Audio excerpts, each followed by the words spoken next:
आपल्या प्रधानमंत्र्यांनी आपल्याला सांगितलं प्रत्येक गरीबाला घर द्या, आणि गरीबाला घर द्या म्हणताना प्रधानमंत्र्यांनी त्याची जात पाहिली नाही, त्याचा धर्म पाहिला नाही, त्याचा पंथ पाहिला नाही, त्याची भाषा पाहिली नाही. त्यांनी सांगितलं जो कोणी असेल, हिंदू असेल, मुसलमान असेल, शीख असेल, बौद्ध असेल, ईसाई असेल, कोणी असेल, प्रत्येकाला घर मिळालं पाहिजे.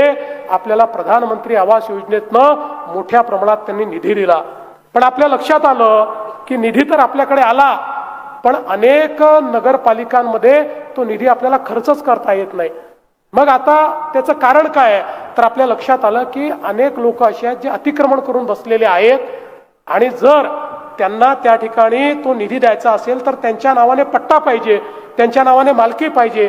2 महिन्यापूर्वी आपण निर्णय केला की या ठिकाणी प्रत्येक शहरामध्ये जे लोक झोपडपट्टीत राहत आहेत किंवा जे लोक अतिक्रमण करून बसलेले आहेत त्या सगळ्यांचं अतिक्रमण नियमित करायचं आणि त्यांना मालकी हक्काचा पट्टा द्यायचा, आणि मालकी हक्काचा पट्टा देऊन घर बांधण्याकरता 2.5 लाख रुपये देखील त्यांना द्यायचे. बापू, मी तुम्हाला विनंती करतो की या ठिकाणी तुम्ही निवडून आल्यानंतर पहिलं काम हे हातामध्ये घ्या, लोकांचे पट्टे द्या, आणि जो गरीब आहे, जो झोपडपट्टीमध्ये राहतोय त्याला त्या ठिकाणी प्रधानमंत्री आवास योजनेच्या अंतर्गत हे घर मिळालं पाहिजे. अशा प्रकारचा प्रयत्न आपण करा.